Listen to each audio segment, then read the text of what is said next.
Hi hello എല്ലാവർക്കും നമസ്കാരം. ഞാൻ നിങ്ങളുടെ ഹരി. ഇന്നും നമുക്ക് ഭഗവാനോട് നന്ദിയൊക്കെ പറഞ്ഞ് ഇന്നത്തെ ദിവസം നമുക്ക് തുടങ്ങിയാലോ. ഇന്ന് കുട്ടികൾക്ക് ക്ലാസ് ഒന്നും ഇല്ലാത്ത ദിവസം ആയതുകൊണ്ട് പതിയെ എഴുന്നേറ്റുള്ളൂ കേട്ടാ. അതാണ് ഇത്രയും വെളിച്ചം ഇന്നത്തെ വീഡിയോയില്. പിന്നെ പതിവില്ലാത്ത പോലെ ഇന്നലെയൊക്കെ ഭയങ്കര തോർച്ചയായിരുന്നു. മഴയൊന്നും പെയ്തില്ല. മഴ പെയ്തു, എന്നാലും വലിയ കാര്യമായിട്ട് പെയ്തില്ല.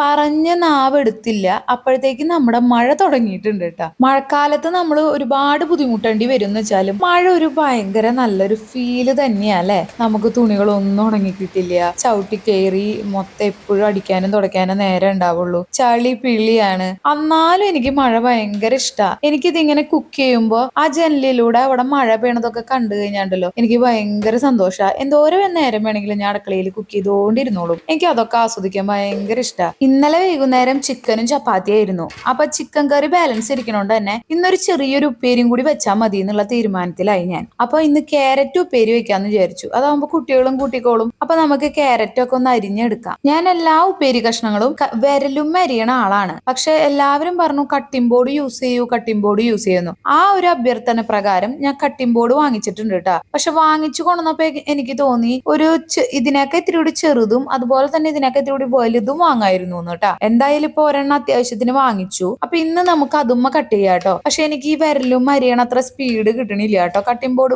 ബോർഡും അരിയണതൊക്കെ നന്നായിട്ട് എനിക്ക് തോന്നി. പക്ഷെ എന്തോ വിരലും അരിയണ പോലെ വേഗം അങ്ങോട്ട് തീരണില്ല. എന്നാലും കുഴപ്പമില്ല, യൂസ് ചെയ്ത് നോക്കാം. എന്റെ ആ ചിരി എന്തുകൊണ്ടാണെന്നറിയോ? ഇതിന് യൂസ് ചെയ്യോ ഞാൻ എന്നുള്ളൊരു സംശയം കൊണ്ടാണ് കേട്ടാ. അതുമാത്രല്ല, ഞാനൊരു പരിഷ്കാരിയായ ഒരു ഫീൽ എനിക്ക് വന്നു. അതുകൊണ്ടാണ് കേട്ടാ. ഞാൻ ആ കട്ടിംഗ് ബോർഡ് വാങ്ങിച്ചത് ആമസോണിൽ നിന്നാണ് കേട്ടാ. ഞാൻ അതിന്റെ ഭംഗി കണ്ടിട്ടാ വാങ്ങിച്ചേട്ടോ. ഇങ്ങനെ ഒരു ഇലയുടെ തുമ്പൊക്കെ പോലെ വന്നിട്ടുണ്ടല്ലോ, 2-3 ഇല പോലെ. ആ ഭംഗി കണ്ടിട്ടാ ഞാൻ അത് സെലക്ട് ചെയ്തേട്ടോ. അപ്പൊ നമുക്ക് ഉപ്പേരി ഉണ്ടാക്കാം. സാധാരണ പോലെ തന്നെ വെളുത്തുള്ളിയും സവാളയൊക്കെ ഇട്ടിട്ട് അങ്ങോട്ട് നന്നായിട്ട് വാട്ടി, അത് വാടിയതിന് ശേഷം മഞ്ഞപ്പൊടി മുളക് പൊടിയൊക്കെ ഇട്ടു. ഇനി നമുക്ക് അതിലേക്ക് ക്യാരറ്റ് തട്ടിയിട്ട് ഉപ്പൊക്കെ ഇട്ട് നന്നായിട്ട് ഇളക്കിയിട്ട് അടച്ചു വെക്കാം. കുറച്ച് കഴിയുമ്പോൾ വേവുമല്ലോ. അപ്പൊ ഒന്നും കൂടി ഇളക്കി ഓരോ സൈഡും ഇളക്കി ഇളക്കി കൊടുത്തിട്ട് വേവിച്ച് കഴിഞ്ഞിട്ട് നമുക്ക് ഓഫ് ചെയ്യാം. അത്രേ ഉള്ളൂ ഉപ്പേരിയൊക്കെ. എല്ലാ ഉപ്പേരിക്കും ഇതേ റെസിപ്പി തന്നെ. അങ്ങനെ ഞാൻ തിരിഞ്ഞു നോക്കിയപ്പോണ്ടാ 2 കൈയും നിർത്തി ഹായ് കാണിച്ച ഒരാൾ നിൽക്കണ്. ഉറക്കത്തിന്ന് എഴുന്നേറ്റ് വന്നേക്കണ കോലാണ് കേട്ടാ. ഇനി ഞാൻ എങ്ങോട്ടൊക്കെ നീങ്ങിയാലും എന്റെ പിന്നാലെ വാല് പോലെ മുതലുണ്ടാവും കേട്ടാ എന്റെ ജാനുക്കുട്ടി. ഞാൻ അമ്മേനെ ഹെൽപ്പ് ചെയ്യാം, ഞാനത് ചെയ്യാം,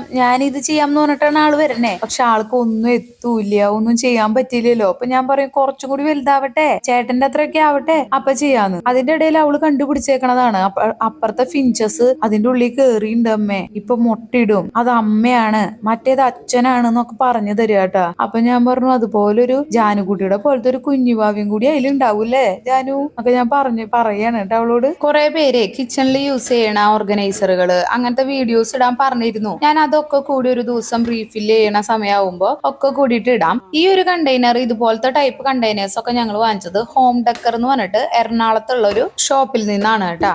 അതുപോലെ തന്നെ ഹോം ടൂറിന്റെ കാര്യം എല്ലാ വീഡിയോയുടെ അടിയിലും കമന്റ്സ് ആയിട്ട് കാണുന്നുണ്ട്. അപ്പൊ ആരും വിഷമിക്കേണ്ട, ഹോം ടൂർ അടുത്ത് തന്നെ വരും. അതിന് കുറച്ച് പണിയുണ്ടല്ലോ. ഞാൻ ഈ വെറുതെ തട്ടിക്കൂട്ട് വീഡിയോ എടുക്കണ പോലെ എടുത്തു കഴിഞ്ഞാൽ വീട് നിങ്ങൾക്ക് മൊത്തത്തിൽ കാണും വേണം, അതിനെ കുറിച്ച് പറഞ്ഞുതരൊക്കെ വേണ്ടേ. അപ്പൊ ഡീറ്റെയിൽ ആയിട്ട് നല്ല രീതിയിൽ എടുക്കാന്ന് വിചാരിച്ചിട്ടാണ് കുറച്ച് നേരം വൈകണത്. അപ്പൊ അടുത്ത് തന്നെ ഹോം ടൂറും ഞാൻ അപ്ലോഡ് ചെയ്യുന്നതായിരിക്കും കേട്ടാ. ഈ നമ്മുടെ വീടിന്റെ ഒരു ലാസ്റ്റ് സ്റ്റേജ് എത്തിയപ്പോഴേ ഞാൻ കുറെ സംഭവങ്ങൾ മീഷോന്ന് ഓർഡർ ചെയ്ത് വെച്ചിരുന്നു. അതിലുള്ള ഒരു ഐറ്റം ആണ് ആ ഗോൾഡൻ കളർ സ്പൂണ്. അത് 3-4 സ്പൂണുകളായിട്ടാണ് കിട്ടിയത്. ഒരു സെറ്റാണ് അത്. അപ്പൊ അതില് ഓരോ പൊടികളിൽ ഞാൻ ഇതുപോലെ ഇട്ട് വെച്ചേക്കാണ് കേട്ടാ. നമ്മുടെ ബ്ലൂടൂത്ത് സ്പീക്കറും പിടിച്ച് ഞാൻ എന്താ ആലോചിക്കണേന്നല്ലേ, പാട്ട് വെക്കാൻ മറന്നു എന്ന് പറയാ ഞാൻ. അല്ലെങ്കിൽ രാവിലെ തന്നെ പാട്ട് വെക്കണ ഞാനാ. ഇന്ന് പണികളെല്ലാം പകുതി മുക്കാല് കഴിഞ്ഞപ്പോഴാണ് ഓർക്കണത് പാട്ട് വെച്ചില്ലല്ലോ എന്ന്. ഗേറ്റ് എങ്ങാനും തുറന്നിട്ടാ ഇതാ ഇവിടത്തെ മേളം. ഇത് കണ്ടോ, ഗേറ്റ് എങ്ങാനും തുറന്നിട്ടാ ആ പട്ടി ഏത് സമയം ഇവിടെയാ. അതോ എന്റെ റേത്ത് കൂടെ ചവിട്ടി കൂട്ടി കയറി ചെളി മൊത്തം ആക്കിയിട്ട് പോകും. അവരവിടെയുള്ള ഒരു മോട്ടോർ ഷെഡില്, അപ്പുറത്തെ വീട്ടിലൊരു മോട്ടോർ ഷെഡില് പ്രസവിച്ച് കിടക്കാണ്. അപ്പൊ ആ കുഞ്ഞുങ്ങൾക്കുള്ള പാല് കൊടുക്കലൊക്കെ കഴിഞ്ഞ് കഴിഞ്ഞാൽ ആ പട്ടി ഗേറ്റ് തുറന്നിട്ടുണ്ടെങ്കിൽ നേരെ വരിക നമ്മുടെ പറമ്പിക്കുക. നേരെ വന്ന ആ എറയത്ത് കൂടെ ചവിട്ടി കൂട്ടി കയറി പോയി അപ്പുറത്ത് കൂടെയൊക്കെ കറങ്ങി പറമ്പൊക്കെ ഒന്ന് കറങ്ങി കണ്ടിട്ട് വീണ്ടും തിരിച്ചു ഇതിലേ പോകും. എന്തിനാ ഈ ചുറ്റണേന്ന് എനിക്ക് മനസ്സിലാവണില്ല. എന്തായാലും എന്റെ ഇറയും വൃത്തികേടാക്കിയിട്ടുണ്ട്. അപ്പൊ ഞാൻ ആ ജാനുവിനോട് പറയാണ് വേഗം പോയിട്ട് ആ ഗേറ്റ് അടച്ചിട്ട് ജാനു, അല്ലെങ്കിൽ വീണ്ടും ഇനി വരും എന്നുള്ളത്. ഇനി നമുക്ക് ജാനുകുട്ടിക്ക് ദോശയൊക്കെ ഉണ്ടാക്കി കൊടുക്കണം. തക്കാളി ചമ്മന്തി ഞാൻ ഓൾറെഡി ഉണ്ടാക്കി വെച്ചു, വീഡിയോ എടുക്കാൻ പറ്റിയില്ല. ഇനി അപ്പോഴത്തേക്കും മോൻ എഴുന്നേറ്റ് വരും, അപ്പൊ അവനും ദോശ ഉണ്ടാക്കാം. അപ്പൊ പാട്ടൊക്കെ നമ്മൾ ഇത്തിരി ലേറ്റ് ആയിട്ടാണെങ്കിലും പാട്ടൊക്കെ വെച്ച് നമ്മൾ തുടങ്ങിയിട്ടുണ്ട്. ജാനു ഇതുപോലെ ഭയങ്കര എക്സ്പ്രസീവ് ആയിട്ടുള്ള ആളാ. അവളുടെ അടുത്തേക്ക് പോയി ഏത് സമയവും ഈ കെട്ടിപ്പിടിക്കലും ഉമ്മവയ്ക്കലും തന്നെയാണ് കേട്ടോ. ഞാനും അതെ ഭയങ്കര എക്സ്പ്രസീവ് ആയിട്ടുള്ള ആളാണ്. അതിന്റെ ഇടയ്ക്ക് പ്രശാന്തേട്ടൻ പോയിട്ടുണ്ട് കേട്ടോ. പ്രശാന്തേട്ടൻ ഇന്ന് തിരക്ക് പിടിച്ചാ പോയത്, അതുകൊണ്ട് ഭക്ഷണം ഒന്നും കഴിക്കാണ്ടാ പോയത് കേട്ടാ. ഞാൻ മര്യാദക്ക് മെലഡി സോങ്സും കേട്ട് ശാന്തമായിട്ട് കുക്ക് ചെയ്തോണ്ടിരുന്നിരുന്നു കേട്ടാ.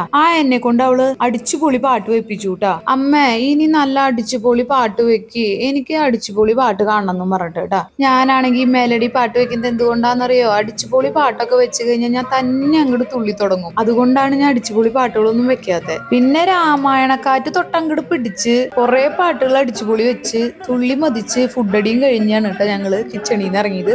അതിന്റെ ഇടയിൽ നംശിയും വന്ന് ജോയിൻ ചെയ്തു കേട്ടോ. ഈ വീഡിയോ ഞാൻ എഡിറ്റ് ചെയ്യുമ്പോണ്ടല്ലോ എനിക്കൊരു ലോഡ് ഡാൻസിന്റെ പോർഷൻസ് കട്ട് ചെയ്ത് കളയാൻ മാത്രമേ ഉണ്ടായുള്ളൂ. അതിലൊരു ചെറിയ പോർഷൻ ഞാൻ എന്തായാലും ഇതിൽ ഇട്ടേക്കാം. ഈ ഒരു തവണ എന്നോട് ക്ഷമിക്കണം, ഇനി ഞാനിത് ആവർത്തിക്കില്ല. നമശിവിന് ഡാൻസിനോട് വലിയ താല്പര്യമുള്ള ആളൊന്നല്ല കേട്ടോ. എന്നാലും ഞങ്ങൾ പാട്ട് വെച്ച് കളിക്കണ കണ്ടുകൊണ്ട് വന്നപ്പോൾ ആൾ അതിൽ ജോയിൻ ചെയ്ത് പോകുന്നതാണ് കേട്ടോ. പിന്നെ എല്ലാത്തിലും എല്ലാവരും കൂടും, എന്ത് ചെയ്യുകയാണെങ്കിലും എല്ലാവരും, പാട്ടാണെങ്കിലും ഡാൻസ് ആണെങ്കിലും എന്ത് കുക്കിംഗ് ആണെങ്കിലും എല്ലാവരും എല്ലാത്തിലും അങ്ങോട്ട് ചേർന്ന് പിടിച്ചങ്ങോട്ട് പോകും. ഒത്തുപിടിച്ച മലയും പോരുന്നാണല്ലോ. ഞങ്ങൾ അങ്ങനെയുള്ളൊരു ശ്രമത്തിലാണ്. ഞങ്ങൾ ഇങ്ങനെയാണെങ്കിൽ നിങ്ങളൊന്ന് ആലോചിച്ച് നോക്കിയേ, എൻ്റെ അച്ഛനും അമ്മയും വരെ ഇതുപോലെ തന്നെയാ. പാട്ട് ഡാൻസൊക്കെ തുടങ്ങിയ അവരും കൂടും അതില്. അപ്പൊ അതുകൊണ്ട് ഇതിനൊന്നും ഞങ്ങളെ കുറ്റം പറഞ്ഞിട്ട് കാര്യമില്ല. എൻ്റെ അച്ഛനും അമ്മയും അതുപോലെ അവരുടെ മുത്തശ്ശനും അമ്മൂമ്മയും ഒക്കെ അങ്ങനെയാ. പിന്നെ ഞങ്ങൾക്ക് ആ ഒരു വട്ട് കിട്ടാണ്ടിരിക്കുമോ അല്ലെ? ഇതൊക്കെ കേൾക്കുന്ന നിങ്ങളുടെ മനസ്സിൽ എന്താന്ന് ഞാൻ പറയട്ടെ, വളർത്തുദോഷം തന്നെ അല്ലാണ്ട് എന്താന്ന് അല്ലേ? അങ്ങനെ നമ്മുടെ ഡാൻസ് പരിപാടിയും ഫുഡടിയും എല്ലാം കഴിഞ്ഞ് കുറച്ചു നേരം ഞങ്ങളൊന്ന് റെസ്റ്റ് ഒക്കെ എടുത്തതിന് ശേഷം വീണ്ടും ഞങ്ങൾ ഇതേ പണിയിലേക്ക് കടന്നു.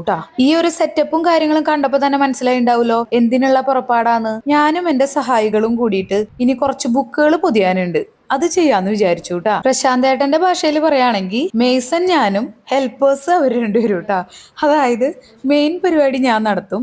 അതിൽ വരുന്ന ഇപ്പൊ ഈ ബുക്ക് പൊതിയുമ്പോൾ കീറി കളയണ ആ തുമ്പ്, പിന്നെ അതുപോലെയുള്ള വേസ്റ്റുകളെല്ലാം നംശിവ് പറക്കി അതിലിടും. എനിക്ക് വേണ്ട ബുക്കുകൾ സപ്ലൈ ചെയ്യാനായിട്ട് ജാനുവിനെ ഇരുത്തിയിട്ടുണ്ട്. അങ്ങനെ രണ്ടുപേർക്കും ഓരോ ഡ്യൂട്ടീസ് കൊടുത്ത് ഇരുത്തിയേക്കാണ്. കുറച്ച് ബുക്ക് ഞാൻ പൊതിയണ കണ്ടപ്പോൾ അവർക്കും ബുക്ക് പൊതിയണം എന്ന് ആഗ്രഹം കേട്ടാ. അപ്പൊ രണ്ടുപേരെ കൊണ്ടും ഓരോ ബുക്കും ഞാൻ പൊതിയിപ്പിച്ചു കേട്ടാ. അങ്ങനെ ഹെൽപ്പേഴ്സൊക്കെ മേസന്റെ പണിയും കൂടി പഠിച്ചു. നമ്മുടെ ഈ പണിയുടെ ഇടയിൽ വേറൊരാളുടെ പണി മുടങ്ങിയിട്ടാ. വേറെ ആരുടെയല്ല, നമ്മുടെ റോബിക്കുട്ടന്റെ. ഈ ക്യാമറ ആരാ തന്നെ തിരിച്ചെന്ന് നിങ്ങൾ ആലോചിക്കുന്നുണ്ടോ? നമ്മുടെ റോബിക്കുട്ടനാട്ടോ. ആ വഴി പോയപ്പോ ഒന്ന് തട്ടിയിട്ട് പോയതാ. പിന്നെ നമശിവ് ചെന്ന് ക്യാമറ വീണ്ടും റെഡിയാക്കിയൊക്കെ വെച്ചു. ഇതേ ജാനുവിന് വയ്യാണ്ടായിട്ടുണ്ട്, എനിക്കും വയ്യാണ്ടായിട്ടുണ്ട്. പക്ഷെ ഞാൻ ഒരു കാര്യത്തിന് ഇറങ്ങി അത് തീരാണ്ട് എഴുന്നേക്കാൻ എനിക്ക് ഭയങ്കര മടിയാ. ഇതുപോലെ ഈ ടൈലിലൊക്കെ കുറെ നേരം ഇരുന്ന് കഴിഞ്ഞാണ്ടല്ലോ എന്റെ കാല് പിന്നെ അനങ്ങില്ല, തരിച്ചിട്ട്. അതിനിടയിൽ നല്ലൊരു മഴ വന്നു കേട്ടാ. ഞാൻ അപ്പോഴത്തേക്കും പിള്ളേരെ കുളിക്കാനായിട്ട് വിട്ടു. ഇത് കഴിഞ്ഞിട്ട് കുളിക്കാന്ന് പറഞ്ഞിരുന്ന ആൾക്കാര് ഇത് കഴിയണ നോക്കി ഇപ്പോഴൊന്നും കുളിക്കാൻ പറ്റില്ല, വേഗം പോയി കുളിച്ചോളാൻ പറഞ്ഞു.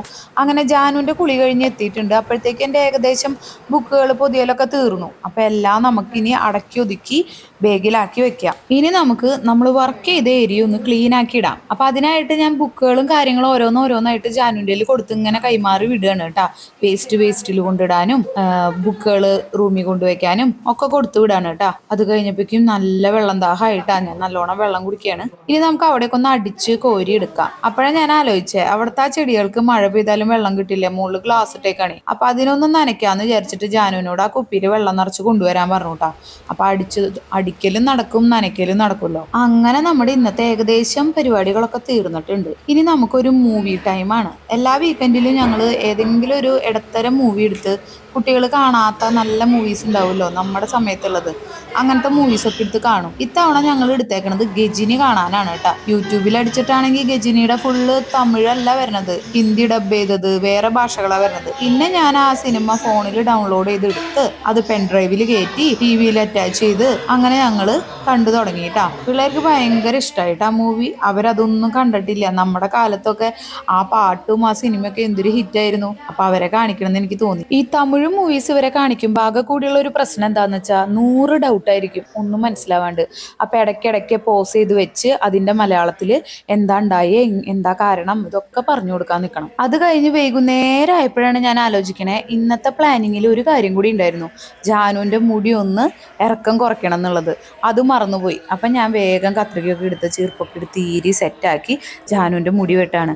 ജാനു ജനിച്ചേ പിന്നെ ഇതുവരെയുള്ള മുടി വെട്ടലൊക്കെ ഞാൻ തന്നെയാണ് ചെയ്തേക്കണേ കേട്ടാ. ഒരു തവണ കണ്ട് എന്തോ പരിപാടിക്ക് വേണ്ടിയിട്ട് ബ്യൂട്ടി പാർലർ കൊണ്ടുപോയിട്ടുണ്ട്. അതെനിക്ക് ഒട്ടും ഇഷ്ടമായില്ല, അവൾക്കും ഇഷ്ടമായില്ല. അതെ, പിന്നെ അവളും പറയും അമ്മ വെട്ടിയാൽ മതി അമ്മേ, അമ്മയ്ക്ക് അറിയാലോ എന്ന് പറയും. അപ്പൊ ജാനുവിന്റെ ബാർബർ ഞാൻ തന്നെയാണ് കേട്ടാ. ഈ കുട്ടി പ്രേമലു കണ്ട അന്നോട്ട് ഈ മുടി ഇവിടെ 2 എണ്ണം മുകളില് തങ്കക്കുട്ടന്റെ പോലെ വെട്ടിയിടുന്ന പരിപാടി ഉണ്ട് കേട്ടാ. എപ്പോ വെട്ടുമ്പോഴും പറയും പ്രേമലൂലത്തെ പോലെ വെട്ടിയിടണട്ടമ്മേ, പ്രേമലൂലത്തെ പോലെ ഇടണട്ടാ എന്ന് പറയും. അവള് പറയണതേ പ്രേമലൂലും അമിത ബൈജു മുടി ഇതുപോലെയാണല്ലോ, ഇറക്കം കുറച്ചിട്ട് നെറ്റിത്തൊരിത്തിരിയും അങ്ങനെ ഇട്ടേക്കാണല്ലോ. അപ്പൊ ഈ വെട്ടല് കഴിഞ്ഞപ്പോ അവള് പറയാ അയ്യോ ശരിക്കും പ്രേമലൂലത്തെ പോലെയുണ്ട്, ശരിക്കും മമിതയുടെ പോലെയുണ്ടെന്ന് പറഞ്ഞുകൊണ്ടിരിക്കുക. ചേട്ടനെ കൊണ്ട് കാണിക്കുന്നു, അച്ഛനെ കൊണ്ട് കാണിക്കുന്നു. ഭയങ്കര ഇഷ്ടമായിട്ടാ കുട്ടിക്ക്. അപ്പൊ ഇതൊക്കെയാണ് കേട്ടോ ഞങ്ങളുടെ ഇന്നത്തെ കുഞ്ഞു കുഞ്ഞു വിശേഷങ്ങള്. ഇനി അടുത്ത വിശേഷങ്ങളൊക്കെ ആയിട്ട് അടുത്ത വീഡിയോയിൽ കാണുന്നവരെ ടാറ്റാ ബൈ.